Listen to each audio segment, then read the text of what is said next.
Hi everyone, welcome to hopefully I can make a decent video of how to strip a rough coated or broken coated Parson Russell Terrier. What I'd hope to do today is maybe go through some of the different coat types that you may have at home and go through the different textures, looking at, the only thing I can't do today is a smooth coat, but I can do a rough and broken. But today we're going to concentrate just on Treacle. She's a rough coated 1-year-old Parson Russell Terrier female. She will look at pelt types, the thickness of the pelt versus a thinner type of pelt, looking at that in some detail. What I'd like to show you first of all is the tools that I would use in any stripping presentation. So I have some very good sort of hairdressing scissors. I get these from the dog shows at the grooming shops. They're quite expensive. You're looking about sort of £50 for a decent pair. These are Roseline ones. This is a stripping knife. You can again buy these anywhere online. I've got a slicker brush, and this is the jewel of all, and that's a white chalk block. Now out of those four things and these, the most important things that I have that I could use to groom any of my Parsons is actually just my hands and this. These other tools I purely use for tidying up or making the coat a bit easier to work with. So I'll just go and get her and I'll be back in a sec. So this is Treacle. She's a lovely natured wee dog, and thankfully she's been picked to give this demonstration. So this demonstration is really aimed at mostly my pet owners in Chadbrooke. What I do is purely what I've learned over experience and over time. So it's not meant to say that this is the way to do it and there's no other way. Every single groomer has their own way of stripping a coat, and I'm not here to say this is the right or wrong thing to do. It's purely my opinion, and I'm happy to have constructive feedback, not and anything to make these videos, if I do more, better in the long run. So I'll start off. I have cheated a little bit with Treacle. Now she's absolutely filthy underneath this coat, and she's also got quite an oily coat. Now what that means is she has the ability in her coat not just to keep her warm, because the oils in a coat are there to keep the dog warm and prevent bugs, anything and parasites from sticking to the coat as much as possible. But this particular type of coat is definitely a rough coat. She's actually only half grown in at this stage, but with the hope possibly of shows coming in later on in the summer, I'm going to give her a full strip now because, well, I just like my dogs looking tidy, and I thought I could share some knowledge and experience with you all in doing this. So I've cheated a little bit. I've actually already started on Treacle's neck here, you'll see it.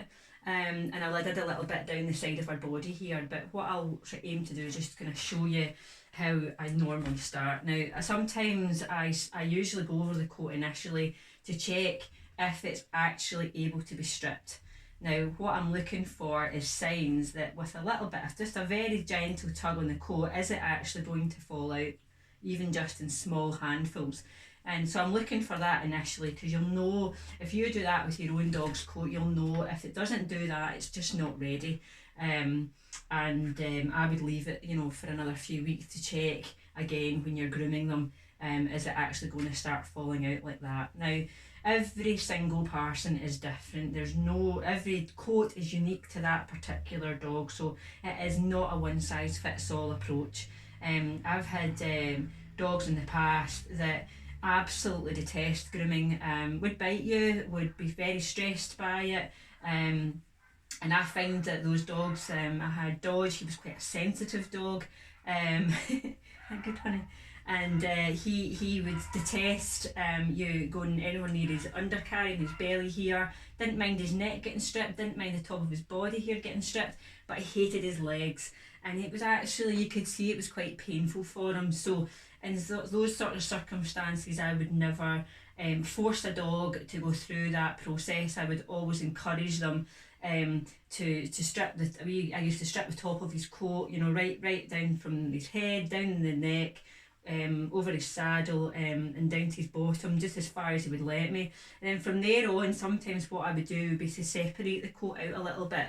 So here, the coat can be backcombed a little bit, just by your hands, or you could do it with the brush. So brushing it out makes the coat separate, because you can see here it's in chunks. So by brushing the coat out initially, you're separating all the coat out, ready for extraction.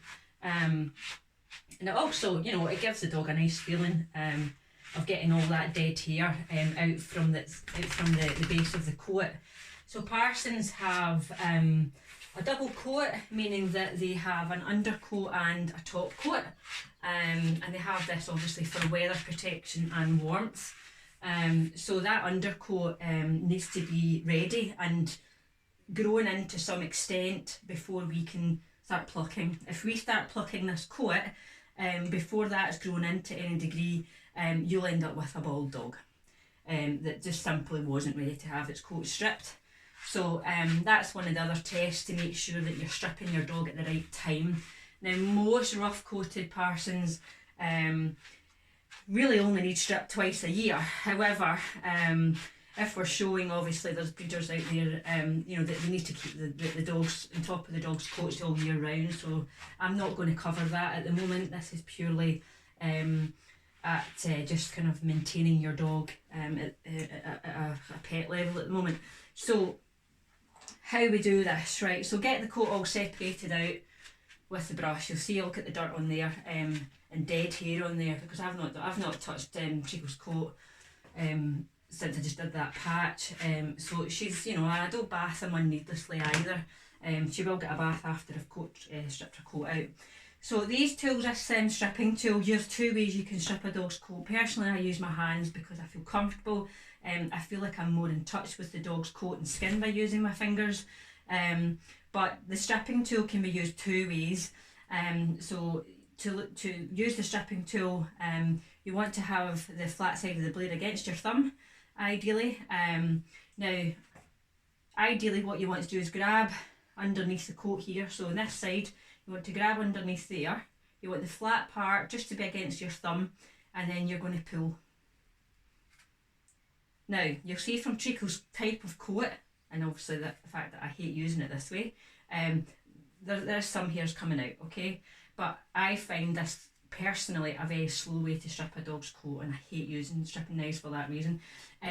But what I do like using these coats for is similar to the slicker brush. I actually prefer to use it like a comb, actually, and I tend to find that I get a lot more out by using it the wrong way, actually. So that's just a thing that's personal to me, that I like to do.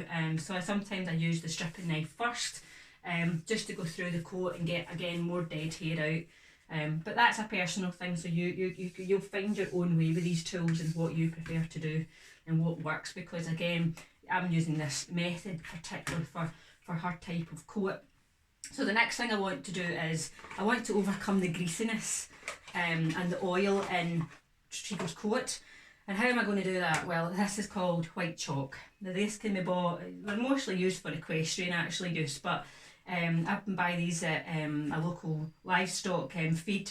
They do equine supplies. I bought it there, but you can buy it online as well. Ideally don't drop it, it breaks so easily and it's a pain when it falls into lumps. But if you basically just go through the dog's coat with the chalk, and what the chalk is actually doing is drying up and covering up that oil, because oil is slippy and greasy to your fingers, and therefore the grip on my fingers is going to be so much more difficult to achieve to take the coat out. So I start off by covering her in chalk. So that's quite easily applied. and then I just want to rub it all in. Now I can use a grooming table like this for Treacle. This is purely used to keep her still, but Treacle's actually quite well behaved, but we'll put her on it anyway so she knows she's attached to something.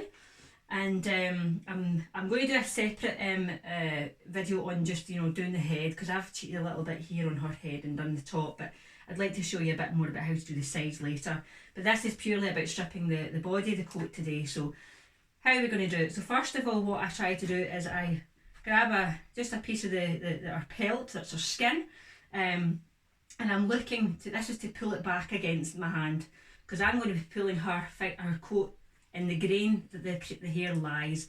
So you're always pulling the hair away from you, never towards you, because you're not going to get much. It'll be much more friction that way. So if I pull it this way and then just take a clump of your hair, nice chopped hands, and you'll see how quickly that hair just falls out. So what you're thinking is, oh God, I'm going too fast, right? So what the best thing to do is, if you look at where I'm actually gripping, my thumb is actually doing all the hard work here. It's the thing that's feeling all the time what hairs are going to come away and what hairs are going to stay. So it doesn't want to take new growth out. That's all the new growth there. It wants to take the dead hair out the top. So what I'm doing is I'm pressing my thumb against my forefinger, just the groove in there, and that's what's giving me the grip. So if you can try and just practice doing that with your dog's coat, even just sitting on your knee a little bit when you're watching TV at night, or you want to try and attempt a bigger chunk during the day, then go for it. So that, look how quickly Treacle's coat's coming out. Now that is purely because I've chopped her coat, because I can get much better grip. She's quite happy. She's got no problems with me doing this. It's not painful for her in any way. And you'll see a big difference once her hair is actually already out. So if you just start where it's easiest to come away, sometimes the hair needs to be stripped in patches. Not often you'll get a whole coat out in a day. Now her coat is going to come out today, the whole lot, because it's so ready. But sometimes you might find that the neck here, this area here, is just not coming out as easily as down here, or and sometimes the bum area, and her back legs, it might not, it's just not coming out the same as it was so easy up here. So this is the areas that I tend to leave just maybe another week or so and let that hair die and want to come out more. So sometimes it does take maybe a week or two to get the whole coat stripped out, until you get a bit more familiar with your dog. So I'm just going to continue stripping her away for just now, and I'll come back once I've done a bit more of her coat and see how she goes.